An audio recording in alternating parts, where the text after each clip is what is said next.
Good morning students, मैं विश्वजीत रंजन आप सबों का विशु सर पॉलिटेक्निक एकेडमी के वीडियो लेक्चर्स में स्वागत करता हूं। हम लोग का जो आज का टॉपिक ऑफ डिस्कशन है ये एसबीटी मैकेनिकल और सिविल 4th सेमेस्टर के स्टूडेंट्स के लिए है। जो टॉपिक आज हम लोग अपने वीडियो लेक्चर्स में डिस्कस करने वाले हैं उसका नाम है लॉसेज इन पाइप फ्लो, जिसमें हम लोग लॉसेज इन पाइप फ्लो का सबसे important topic that is Darcy Weisbach formula के बारे में डिस्कशन करेंगे। देखिए स्टूडेंट्स, जैसा कि हम लोग जानते हैं कि हमारा विस्कस फ्लूइड जब पाइपलाइन के थ्रू फ्लो कर रहा होगा तो उसके एनर्जी में कुछ नुकसान होगा बहुत सारे कारणों के वजह से। तो यही हमारे विस्कस फ्लूइड के एनर्जी में जो नुकसान हो रहा है जब वो पाइप में फ्लो कर रहा होगा उसी को कहते हैं लॉसेज इन पाइप फ्लो। अब देखिए स्टूडेंट्स, जैसा कि हम लोग जानते हैं कि हमारा विस्कस फ्लूइड जब पाइपलाइन के थ्रू फ्लो कर रहा होगा तो पाइप के सरफेस के फ्रिक्शनल रेजिस्टेंस की वजह से हो सकता है कि हमारे विस्कस फ्लूइड के एनर्जी में नुकसान हो जाए। इसको बोलते हैं losses in pipe flow, losses in fluid flowing through pipe due to frictional resistance, जिसको निकालने के लिए हम लोग पढ़ेंगे डार्सी-वेबेक फॉर्मूला और चेजिस फॉर्मूला। और ऐसा भी हो सकता है स्टूडेंट्स कि जब हमारा विस्कस फ्लूइड पाइपलाइन में फ्लो करे तो हो सकता है कि पाइपलाइन जो है कहीं पर सडनली एक्सपेंड कर जाए या कहीं पर सडनली कॉन्ट्रैक्ट कर जाए, जिसके वजह से हम लोग देखेंगे एडीज का फॉर्मेशन होगा और ये एडीज क्या करेंगे, हमारे विस्कस फ्लूइड के एनर्जी में नुकसान पहुंचाएंगे।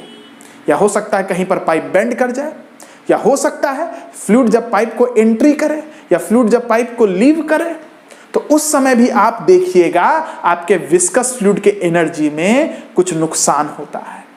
इसी के बारे में हम लोग अपने वीडियो लेक्चर्स में डिस्कशन करेंगे। और यही जो विस्कस फ्लूइड के एनर्जी में नुकसान हो रहा है जब वह पाइपलाइन में फ्लो कर रहा होगा, इसी को कहते हैं लॉसेज इन पाइप फ्लो। अब देखिए स्टूडेंट्स, अगर आपके विस्कस फ्लूइड के एनर्जी में जो नुकसान हो रहा है वो फ्रिक्शनल रेजिस्टेंस की वजह से हो रहा है तो ये नुकसान काफी बड़ा होता है, इसलिए ऐसे नुकसान को कहते हैं मेजर लॉसेस। लेकिन यदि आपके विस्कस फ्लूइड के एनर्जी में जो नुकसान हो रहा है जब वो पाइपलाइन में फ्लो कर रहा है is due to sudden expansion, due to sudden contraction, due to entry of pipe, due to exit of pipe, due to bend of pipe, या कोई फिटिंग्स लगा दिए हैं उसके वजह से कोई नुकसान हो रहा है, तो ये नुकसान जो है बहुत ही मिनिमम होता है, इसलिए इनको माइनर लॉसेस कहते हैं। तो चलिए स्टूडेंट्स एक बार इसको पढ़ लेते हैं। हमारा जो टॉपिक ऑफ डिस्कशन है उसको बोलते हैं लॉसेज इन पाइप फ्लो, जिसमें बड़ा इंपॉर्टेंट टॉपिक डिस्कस करेंगे दैट इज डार्सी-वेबेक फॉर्मूला। अब ये लॉसेज इन पाइप फ्लो दो तरह के होते हैं, मेजर और minor. This is mainly due to friction and it is calculated by two formula, that is Darcy-Weber formula and Chegis formula. Minor losses due to sudden enlargement है ना, सब देखेंगे एडीज फॉर्मेशन कैसे हो रहा है आगे के वीडियो लेक्चर्स में। Due to sudden contraction, due to entry of pipe, due to exit of pipe, due to pipe bend and due to pipe fitting. अब देखिए स्टूडेंट, डार्सी-वेबेक फॉर्मूला के बारे में हम लोग डिस्कशन करते हैं। मान लेते हैं ये आपका पाइप है, 1 पॉइंट एंट्री या 2 पॉइंट एग्जिट है, तो टोटल लेंथ ऑफ पाइप क्या हो गया, L हो गया। पाइप में जब विस्कस फ्लूइड फ्लो कर रहा होगा तो ये जो पाइप का सरफेस है इसके ऊपर में जो फ्रिक्शनल रेजिस्टेंस लगा रहा होगा वो हो जाएगा F। ऐसा नहीं समझिएगा कि एक ऊपर F लग रहा है एक नीचे F लग रहा है, ऐसा नहीं। ये पाइप आपका बिल्कुल कर्व्ड सरफेस है, तो पूरा कर्व्ड सरफेस के वजह से जो फ्रिक्शनल रेजिस्टेंस लगेगा वो केवल एक ही F लगेगा। ऐसे बोलिएगा 1 F 2 F तो हो सकता है इस कर्व सरफेस पर इनफाइनाइट F आ जाए, ऐसा नहीं होता है। आप मानिएगा कि कर्व सरफेस पर एक ही फ्रिक्शनल रेजिस्टेंस लग रहा है, ओनली सिंगल F। ठीक है, अब देखिए अगर सेक्शन 1 और सेक्शन 2 पर हम बर्नौली इक्वेशन लगाएं जो कहता है कि एनर्जी आपका कंजर्व्ड है। चलिए अब देखिए, मान लेते हैं विस्कस फ्लूइड हमारा फ्लो कर रहा होगा पाइपलाइन में सेक्शन 1 से होते हुए सेक्शन 2 की तरफ, तो आपको बताए हैं पाइप के सरफेस के फ्रिक्शनल रेजिस्टेंस के वजह से उसके एनर्जी में कुछ नुकसान हो जाएगा। जैसे यहां पर एनर्जी मान लेते 30 जूल है, या इन टर्म्स ऑफ हेड अगर 30 मीटर है, तो यहां पर जब पहुंचेगा मेरा वाटर तो इसके पास एनर्जी 20 जूल होगा, या in terms of head 20 metre होगा। तो वो जो 10 जूल का एनर्जी या 10 metre in head of energy वो कहां गया, तो वो नुकसान हो गया। लेकिन बर्नौली इक्वेशन तो कहता है एनर्जी इज ऑलवेज कंजर्व्ड।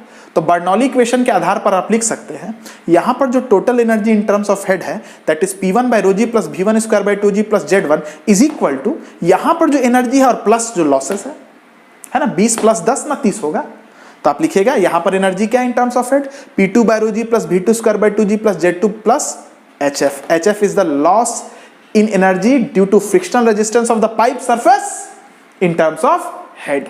अब जैसा कि हम लोग जानते हैं पाइप यूनिफॉर्म एरिया का है इसलिए V1 V2 बराबर और पाइप हॉरिजॉन्टल है तो Z1 Z2 बराबर। Z1 से Z2 गया V1 स्क्वायर बाय 2G से V2 स्क्वायर बाय 2G गया तो जो हेड लॉस हुआ ड्यू टू फ्रिक्शनल रेजिस्टेंस वो हो गया P1 minus P2 by rho ji.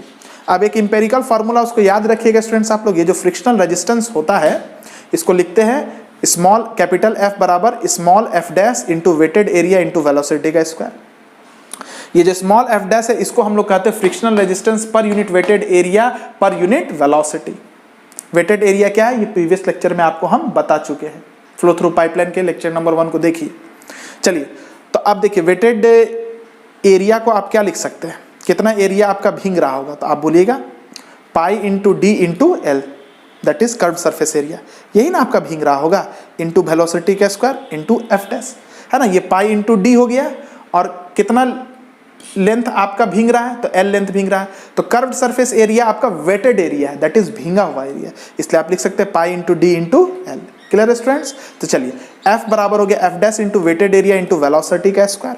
F dash is equal to F is equal to F dash into pi D L that is wetted area into velocity का square. तो F बराबर हो गया frictional resistance बराबर हो गया F dash into pi D को बोलेंगे perimeter into length into velocity का स्क्वायर, इसको बोलेंगे क्वेश्चन नंबर 2। यहाँ पर F डैश क्या है students, frictional resistance per unit weighted area per unit velocity. अब जैसा कि हम लोग जानते हैं students P1 is equal to क्या होगा, यहाँ पर प्रेशर कितना होगा फोर्स बटे एरिया और P2 बराबर क्या होगा F2 बटे एरिया। तो F1 बराबर क्या होगा P1 डॉट ए, F2 बराबर क्या होगा F2 बराबर होगा P2 dot A. Clear students. अब देखिए समेशन ऑफ Fx बराबर 0 आपको बताएं हेजन-पजल इक्वेशन में जाइएगा उसके लेक्चर में ये आपको मिल जाएगा। जब हमारा विस्कस फ्लूइड पाइपलाइन में फ्लो करता है तो उस फ्लूइड के किसी भी एलिमेंट पर, उस पूरे फ्लूइड पर भी बात कर लें तो समेशन ऑफ Fx क्या होता है वो 0 होता है।